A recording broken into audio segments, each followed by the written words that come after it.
Laser sights increase confidence regardless of experience level, whether you're learning the fundamentals or overcoming aging eyes. Crimson Trace, making laser sights standard equipment. Visit crimsontrace.com to find a dealer near you. Welcome to Tom Gresham's Gun Talk, where a right is always a right, not a privilege.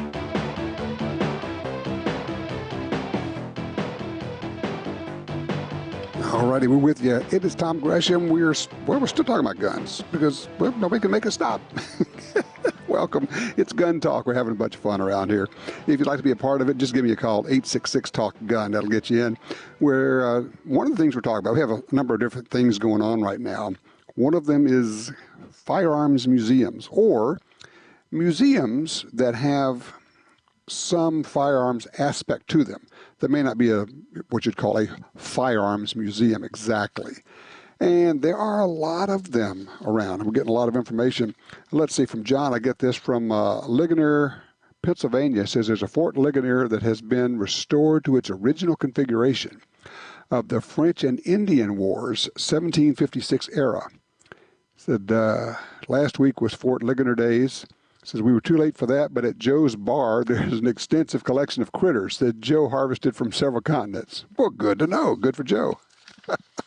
Also, from Bry, I get this one. Hey, he says, don't forget, we've got the Browning Gun Museum right there in Utah, home of John Browning, of course. It's in Ogden, Utah, just a little bit north of Salt Lake, about 40 minutes.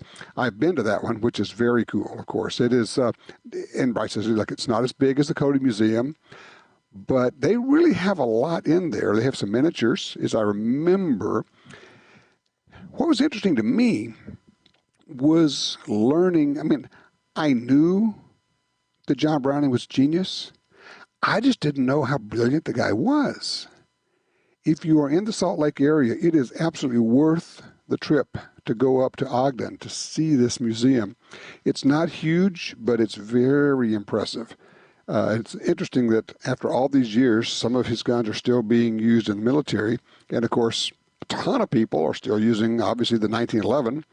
Some would say one of his greatest pieces, that would certainly be my argument, is that the 1911 pistol, the Colt 45, if you prefer, is certainly one of his best achievements of all time. I love him anyway.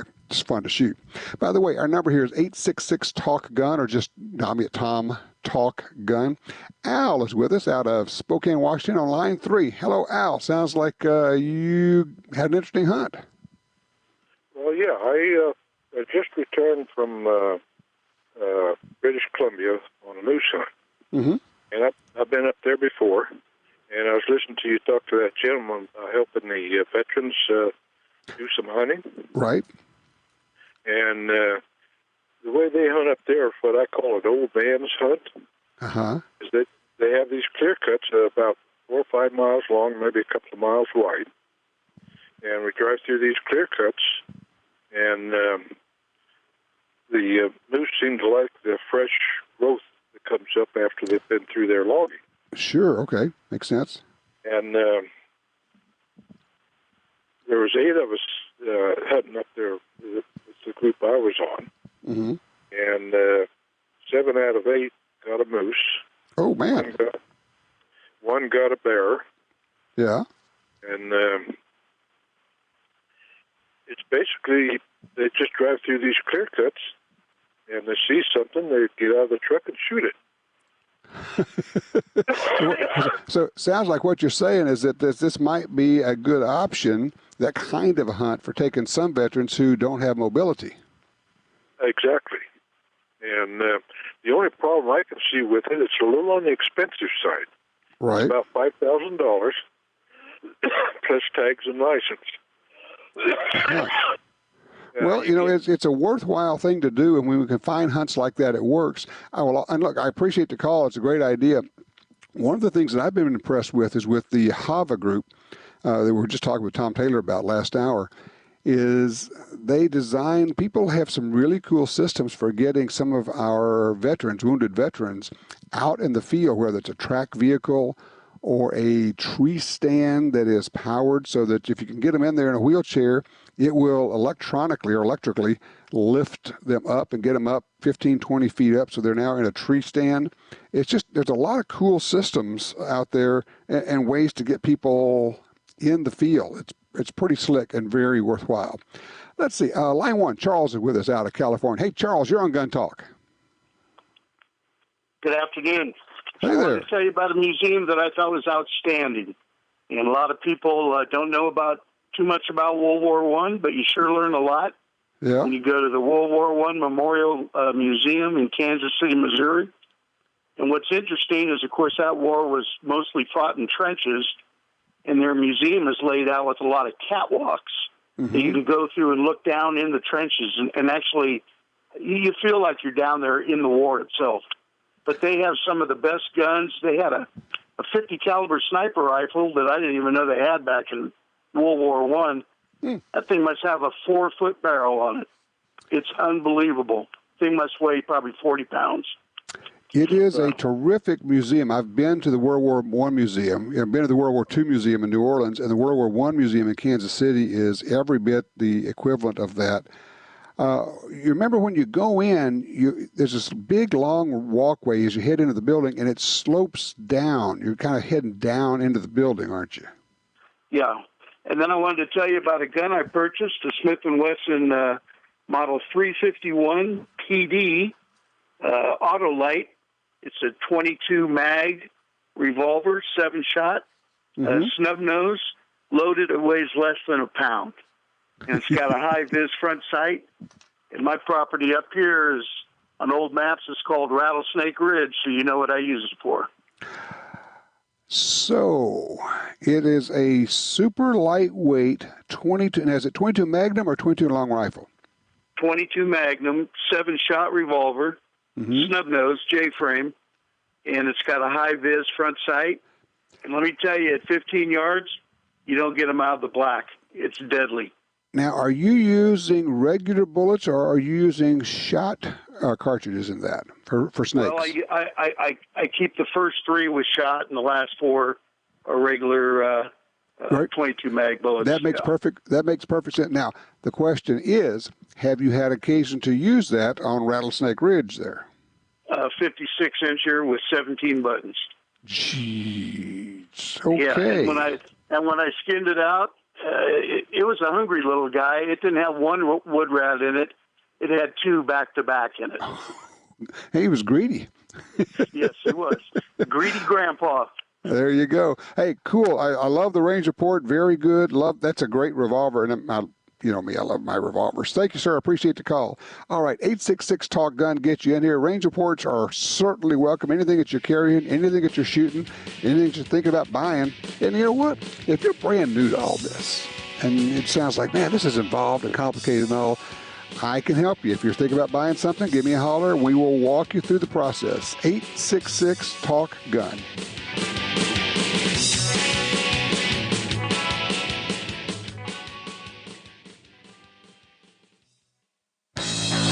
Built for personal and home protection, the Smith & Wesson M&P 380 Shield EZ pistol features an easy-to-load magazine with load assist button, an easy-to-rack slide, and the M2.0 crisp trigger and enhanced grip texture. With its easy-to-rack, easy-to-pack, and easy-to-shoot design, the M&P 380 Shield EZ is perfectly sized 380 protection. Find out more at smith-wesson.com. When someone leaves you their gun collection, you may want a few, but what do you do with the rest? How do you sell them? Who do you call? Well, I call Johnny Dury at Dury's Guns. Whether you're selling 1 gun or 500, they'll tell you what it's worth and write you a check. Simple, quick, easy, fair. I trust Dury's Guns. Give them a call. Dury'sGuns.com. This land, once wild and free, fades now from our memory. But I remember what it was like, what we were like, what we are capable of when we band together. Perhaps more than any other landscape, wetlands embody the life-giving abundance that nature has to offer. And perhaps more than any other organization, Ducks Unlimited is working to ensure that our continent's wetlands not only survive, but thrive for generations well beyond this one. These natural wonders are where waterfowl begin their cycle of life, where the deer and the antelope play, and where we, the people, gather together to see and share what makes the outdoors so great. The time is now to band together with organizations like Ducks Unlimited. The time is now to rescue our wetlands. Maximize your firepower and accuracy with Remington's new Model 1911 R1 Limited Double Stack. Up to 19+1 double stack capacity, so you can spend more time shooting and less time loading. Next level accuracy and handling with a 5-inch ramped match grade barrel and adjustable match grade trigger for greater precision. Learn more at remington.com/handguns. The new Remington Model 1911 R1 Limited Double Stack. Welcome to a new era at Remington.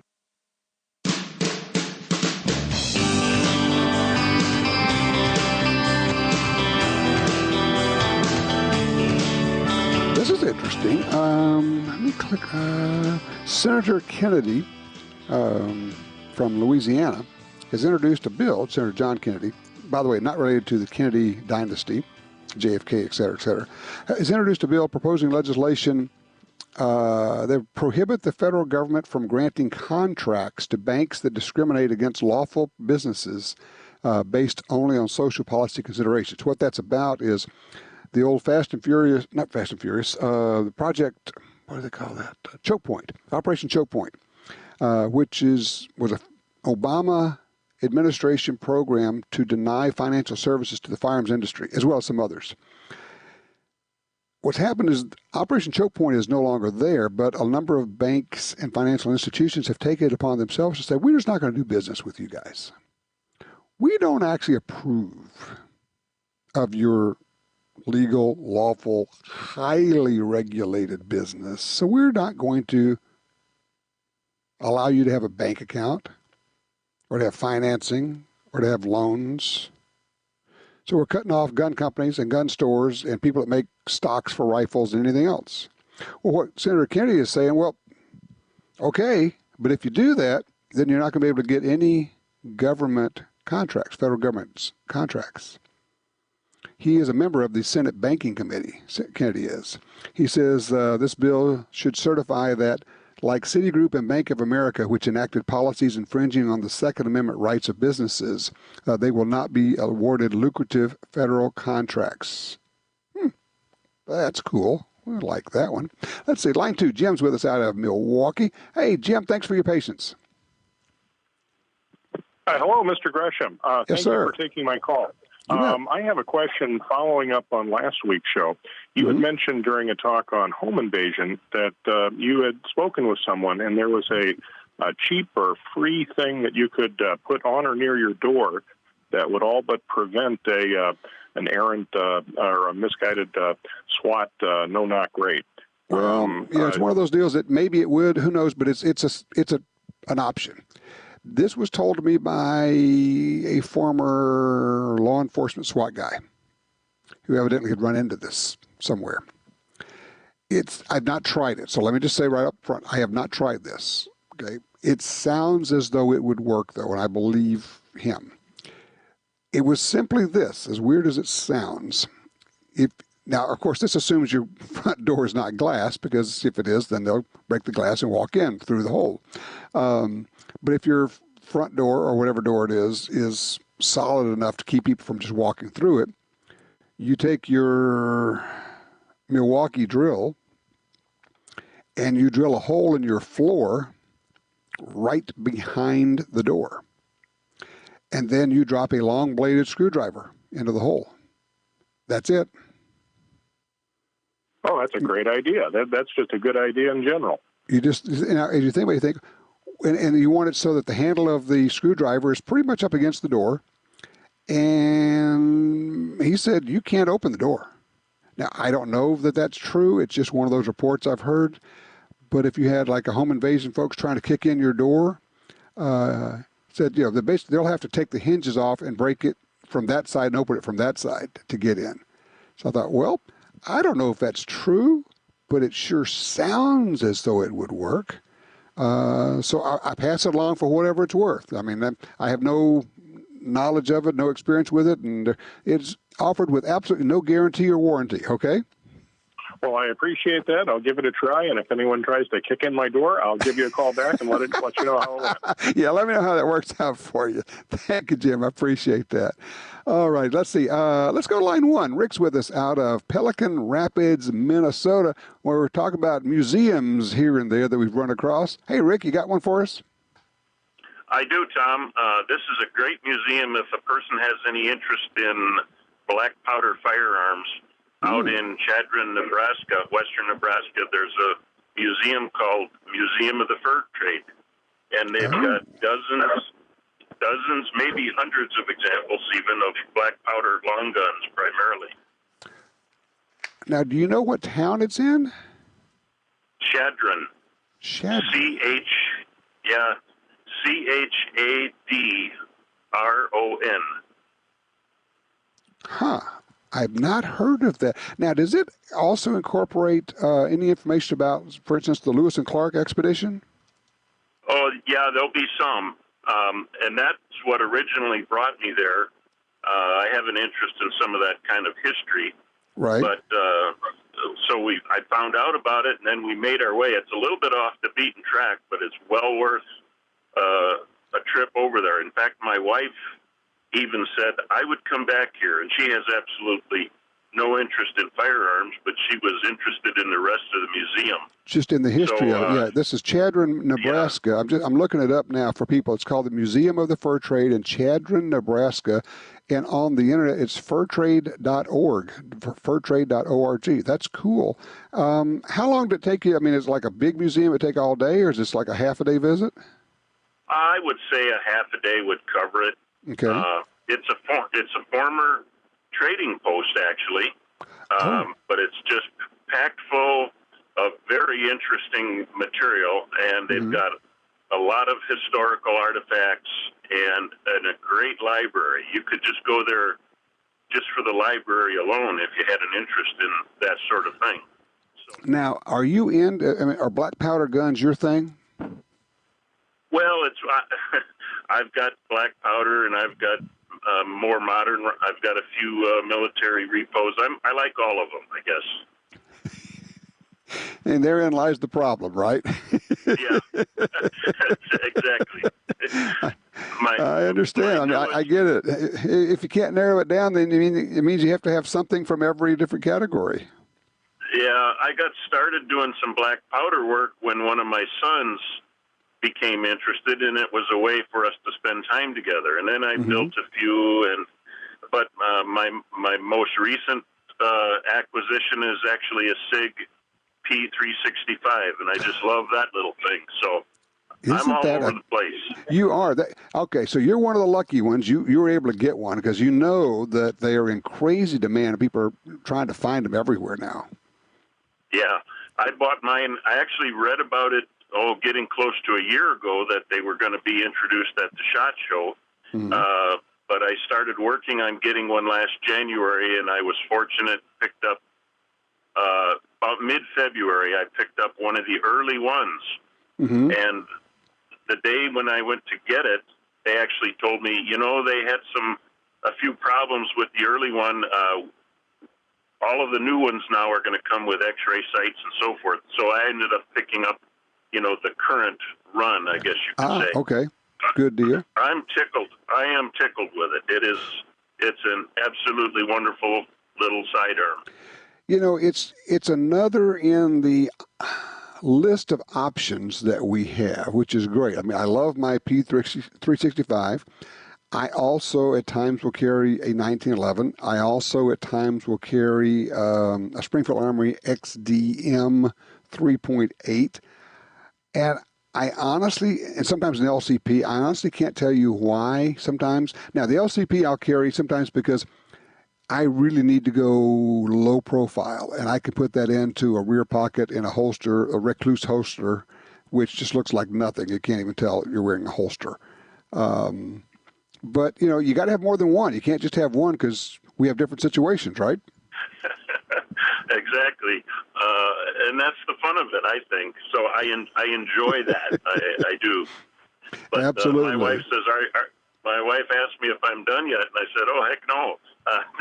There's plenty more. There's plenty more I could do." So it's like that old potato chip commercial. You know, it says, you keep buying them, we'll keep making them. There you go. You can't eat just one. In this case, we can't buy just one gun. right. But if you get a chance, that museum is worth the trip just to go see. Well, I appreciate that. That's not one I had heard of. I got to even look up Chadron, Nebraska, where that is and what road it's on, how I would find it. But I will do that. And if others want to look it up, thank you for the call. I really appreciate it. If others want to look it up, it's furtrade.org. Line 3, Will's with us out of Spokane, Washington. Will, we're talking about this initiative 1639, which is a monster, horrendous thing that the voters in Washington are going to face on the ballots. How's it going there, man? I don't know, Tom. The ballots are out, and you have been so supportive of getting the word out. And I thought I would take just a minute here and thank you, and also to urge everyone that's receiving gun talk in our area, which is Spokane area, to please vote and vote no on 1639. It's very important. Tom, I don't know how much time I have, but think about this. If you're want to come into a gun store, if this passes, and you want to buy a 10/22 Ruger rifle, the first thing you're going to ask is, how much is it? And I'm a gun dealer as well, and I would say to that customer, it's this much, but I'm going to have to add $25 onto that. And look, and Will, I apologize, we are out of time on this, but yes, if you're in Washington State, anywhere in Washington State, vote no on Initiative 1639. If you know anybody in Washington State, tell them to vote no. If you're in Washington State, tell all your neighbors, tell all your friends. It's not a gun safety measure. They're billing it as a gun safety measure. It's not. It's a gun control, gun ban measure. No on 1639. We'll be right back with more gun talk.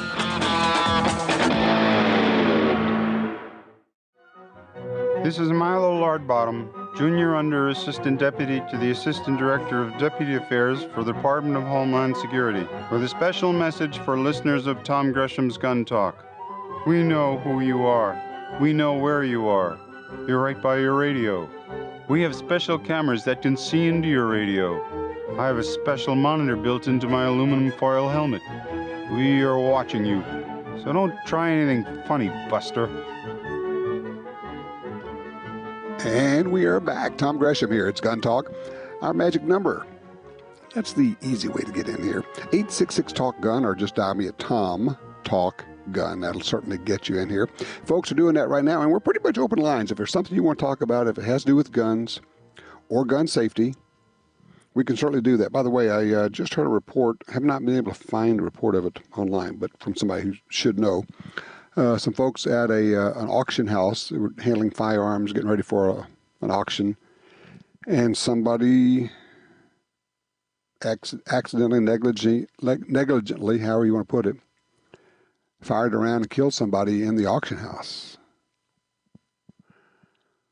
Every gun is always loaded. All guns are always loaded. First rule, right? Treat every gun as though it's loaded. What does that mean? Don't point it at anyone. And that includes anyone who's on the other side of a wall. If there's a wall there and there are people on the other side of it, remember, bullets go through walls. There may be no one in the room where you are. But there are people on the other side. Don't point it at them. You got to have x-ray vision. You got to be able to use your imagination. What if? What if? What if? What if it goes off here? What if it goes off there? Where are we pointing it? And the moment you pick up a gun, you open the action. The instant, the microsecond you pick up a gun, you open the action and look. Don't just open it. Look. Is there a round in there? Are there rounds in the magazine, in the chamber? Is there a round in the chamber? Look. If you can't look, get a flashlight. Look in the action. Look in the barrel.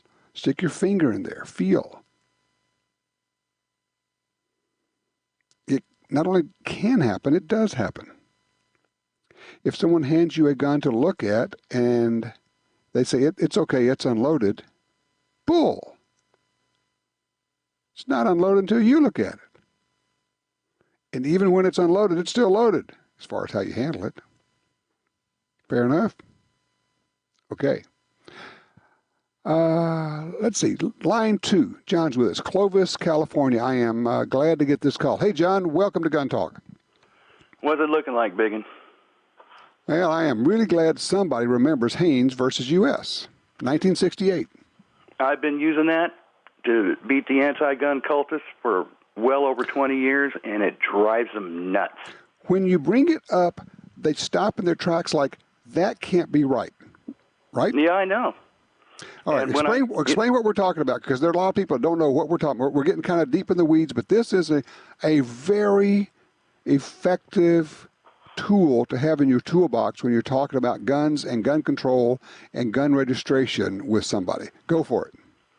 All right, it's the Supreme Court case, 1968, Haynes, Haynes versus United States. It's actually Haines. Oh, I'm sorry, the correction. You're right. Hay. You're right. I'm sorry. I apologize. And go for it. Thumbnail is you cannot hold criminals legally responsible. In other words, you can't prosecute them for noncompliance with any little gun control law you come up with, because that violates their Fifth Amendment right against self-incrimination. Specifically, you cannot require a criminal to register his gun, because the registration of it would be admitting that he's not allowed to own it, so that would be self-incrimination. In this case, in this 1968 case, it was somebody with NFA, a prohibited, something you'd have to register under the National Firearms Act, got prosecuted, and the court says, well, actually, if he were to register it, then that would expose him as a criminal, and that's self-incrimination, and we have a law that says you can't require somebody to incriminate himself, so no, gun registration laws do not apply to criminals. And when you say that to people, it's like their heads explode. Yeah, that's also why you hear about, I'll use the stereotype, Chicago. Thug gets busted with an AK, and they say, in Chicago, you can't have that. But what do they charge him with? Felon in possession. They don't say, oh, you violated the anti-gun law. No. You're a felon with possession, because the cops and the DA's office know if we try to do him for this, all his lawyer has to say Haynes, and then there goes that. Yeah, it is an interesting thing when people are saying, well, we need to register guns. And you say, well, so you do understand that you cannot require felons, people who are prohibited from owning a gun, to register their guns. I say, what? So really, the only people you want to require to register guns are law-abiding people. That's and they stop and they go, well, no, that's not right. And they go, well, I'm just telling you, Haynes versus U.S., 1968, it says that it's self-incrimination to require someone who can't own a gun to register a gun, and so you can't require that. So the bottom line on it is that gun registration laws apply only to the law-abiding. And then their heads go spinning around like Linda Blair in The Exorcist. Yeah, and a way to handle people who say, well, I don't believe that. Just look at them. You don't have to tell them to look it up. Just say, do you know a lawyer or a cop? And if they say yes, say, ask them. And whenever you do that, will know, a lot of them will not know, though. But it's really easy. If you just put in Haynes versus U.S. into any search engine on the web, boom, pops right up, and there it is. And let me get to my second point. Oh, go for it. I've been watching a lot of the debates on C-SPAN, from around the country. They're excellent. Our side is representing itself very, very well, and they are unabashedly saying, no, I don't think this, and little scheme you have will work. And yes, I'm a proud supporter and member of the NRA, which is great. But the funny thing is if you go on conservative TV or radio, you don't hear anything. It's Roe v. Wade and taxes and money and, the economy and immigration. But then when things get real dicey, oh, yeah, they wrap up their arm around us like Kerry did and said, we're your friends. We really care. I see what you're saying. I just caught up. So what you're saying is that the conservative politicians are not, they'll only go to the, okay, then I'm missing what you're saying.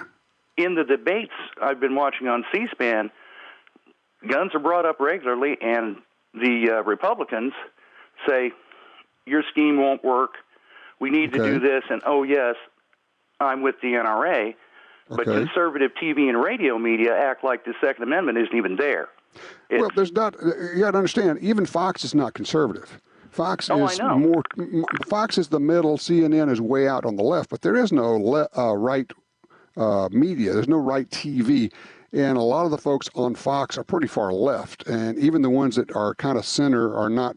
They don't know anything about the Second Amendment. They don't know anything about guns. I mean, when Brian Kilmeade, give me a break. The guy does Zip, and he's basically a closet gun banner. So I don't have a whole lot of good things to say about Fox and the way they treat the Second Amendment. I got to run to the break here because I'm way over. I thank you for your call, sir. I appreciate that. We are open lines if you'd like to join us. 866-TALK-GUN. Haynes versus U.S. That's a really cool tool to have in your toolbox. Were you aware of that one?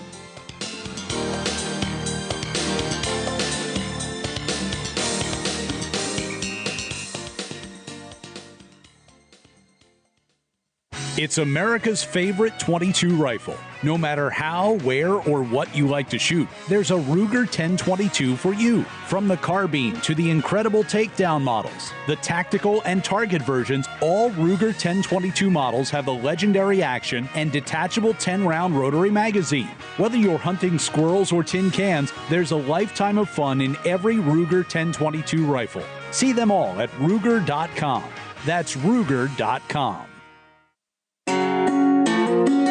For 36 years, the U.S. Sportsmen's Alliance has been fighting to protect hunting, fishing, and trapping for sportsmen from coast to coast. Today, we are under constant attack from extremist animal rights groups who want to end your ability to hunt in the U.S. Join us to protect our sporting heritage and our way of life outdoors. To join or for more information on how you can help, go to ussportsman.org. That's ussportsman.org. Before computers, before engines and automobiles and roads, before all of this, there was the land. A great ocean of land, with mountains black as night, standing guard over all that is and was and forever will be.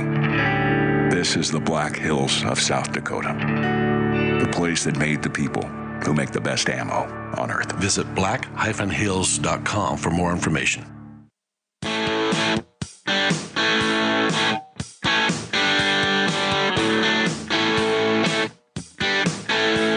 Back with you, 866-TALK-GUN. Line 1, Tori's with us out of Spokane, Washington, with one of these range reports that's actually a follow-up. Hey, Tori. Hey, Tom. Say, finally went out and tried the wax bullets. That was a hoot. That was a hoot. What caliber? 38. Okay, 38 special. How did you make your wax bullets? How did you load them? I actually didn't. I got a bunch of stuff from a neighbor of mine.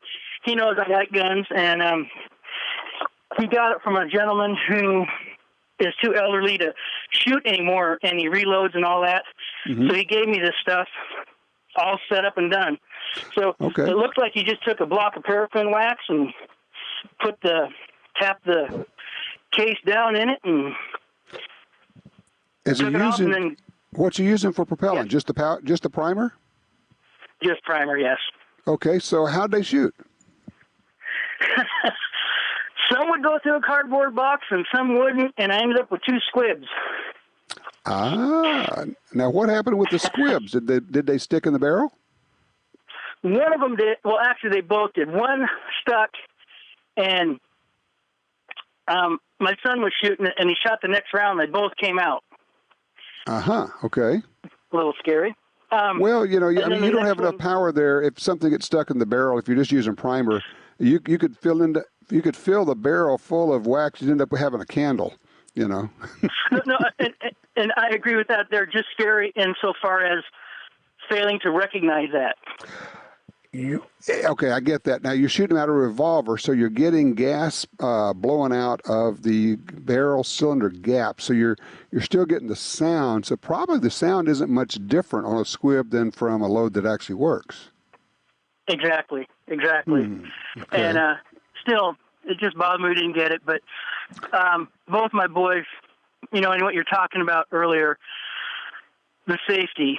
Mm-hmm. I take the ammunition out in my loading room. The ammunition goes with me anywhere near me, and that gun is loaded. Those wax bullets are deadly projectiles. That's Yes, how they you are. deal with it. Yes, they are. It's not a game. It's not a toy. You can have like I say, it was a hoot. You can have fun. Well, that's a great idea. I appreciate that. I mean, people used to do wax bullets a lot. I don't hear people doing it very often now. But yeah, you just get a block of paraffin. You can push 38 Special or 357 down into it, just with a primer already seeded into the case, no powder at all. And people say, well, I'll put just a little touch of powder. Don't do that. The primer is fine. It's going to do everything you want it to do. But at the same point, and you make a great point, it's still a firearm. It's still a round. All the rules apply. Don't point them at people. Don't shoot them at people. These are real. You could hurt somebody. You could conceivably even kill somebody. People have been killed with blanks. Literally been killed. Several people have been killed with blanks throughout history. So take this stuff seriously. Jay is on line 3 with a question I may not be able to help with, but let's see what we can do here, Jay. Yeah, 2 things. I wanted to talk about black powder weapons being taken into Canada. Okay. And then one time you had a caller who was talking about sanctuary cities, which was a little off topic. So I wanted to address something that he just overlooks and doesn't pay attention to basic details. Okay, we don't have a lot of time, so go quickly, please. Okay. Now, I wanted to know about taking black powder weapons into Canada. There's single-shot weapons. I understand you can take them in for black powder. And what about, is this true? Still true? This is what I heard in the past. And can you also take a repeating weapon, a 6-shooter, a revolver with black powder that runs on black powder? I do not know, but Canadian Customs has a website where you can look that up. I'm looking at it right now under firearms and weapons. They've got restricted and prohibited firearms, but you could go to the, just do a Google or DuckDuckGo search for Government of Canada or Canadian Customs, and they'll have that information and have a place that you could ask questions there. So I can't help you on that one, but go to sanctuary cities quickly, please. Okay. Now, there was a guy who was talking about sanctuary cities one time, and I think he completely misses the point. Okay. He was talking against having sanctuary cities when, in fact, the law enforcement in those areas want sanctuary cities because it allows victims of crime to come forward to report their own crimes, and it also allows the witnesses of crimes to come forward to witness who's the culprit and so on. So in case somebody had stolen his weapons from him and there were illegal aliens, they could come forth to be a witness without fear of being deported. Now, let me ask you a question, because there's a lot of different... Wait. We need to back up. Because there are a lot of things that are being called sanctuary cities. Are you talking about places where illegal aliens, illegal people can come into the country? Or are you talking about the gun-related sanctuary cities? Those are 2 different things. And unfortunately, we've used up the time, because now I don't have time to come back to you on that. I apologize, but you just... I didn't know where you're going on that. There are some places that are saying we're going to be sanctuary cities where the state's gun laws don't apply, or whether what they're going to say is we're not going to enforce them. Let me tell you, the gun laws do apply. It's kind of like these guys just found out when a state says, well, federal laws don't apply here. If we make a gun here and we sell it here, we use it here, it didn't cross state lines, so your federal laws don't apply? Yeah, well, the guys just got convicted of that. So, no, that doesn't work either. It's a lovely sentiment. I get where it's coming from and the frustration that spawns it, but you're just not going to pull that one off. You want to change the law? Change the law. But trying to disobey the law and say that I'm okay doing that, that's never going to work.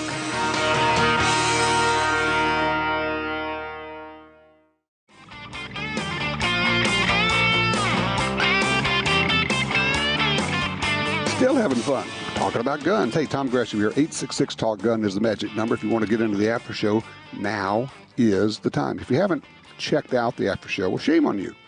You got to do that. We have a bunch of fun. It's actually a show we do that's not broadcast on the radio station, so we're a little bit free form, a little bit longer form. You never know where we're going to go. We go off the rails pretty much all the time, there. If you have the Gun Dealio smartphone app on your phone, you can use that to listen to the after show.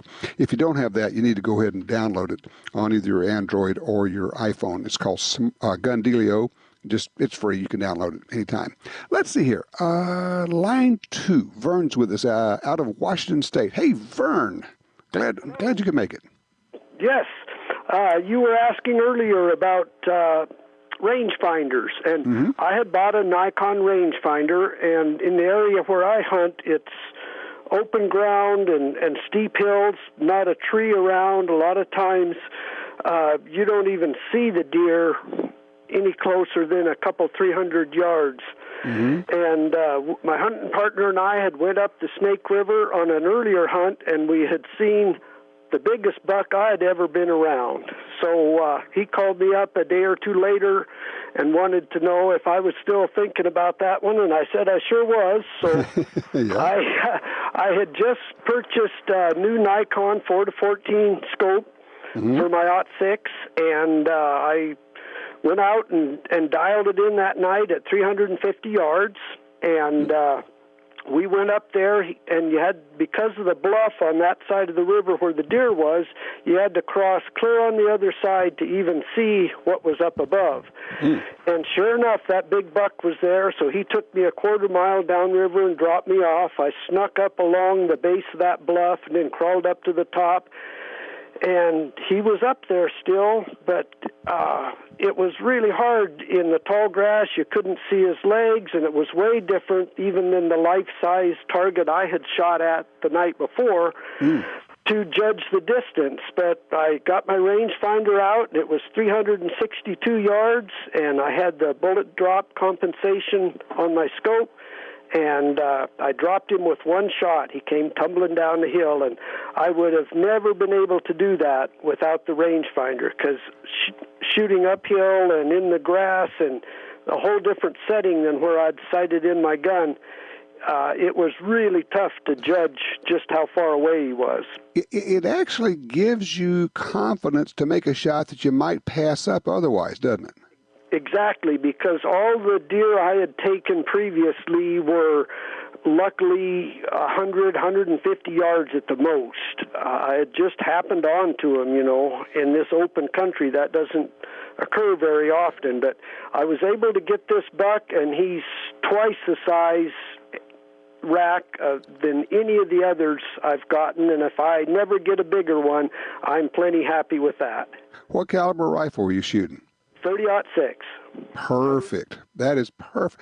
I got to congratulate you. That is, that's been my experience exactly. With the laser rangefinders, they're small, they're light now, they're easy to use. You zap it, it says 376.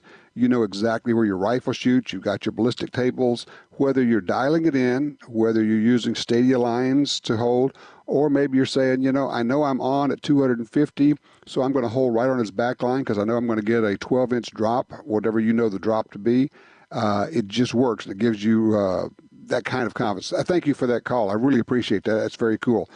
If you don't have a rangefinder, you might want to consider it. I'm looking at the SIG. They've got a whole bunch of them now on the 6 Hour website. There are a lot of them out there. A lot of them are very good. I would encourage you to go out and do a little bit more shooting, do a little bit more practicing. If you're a hunter, practice more. Practice taking those shots from standing, from sitting, from kneeling, from prone. Get off the bench, because that's what it's about. If you're talking about self-defense, always get more training. Carry all the time. You know what? Watch your six. Take care of your family.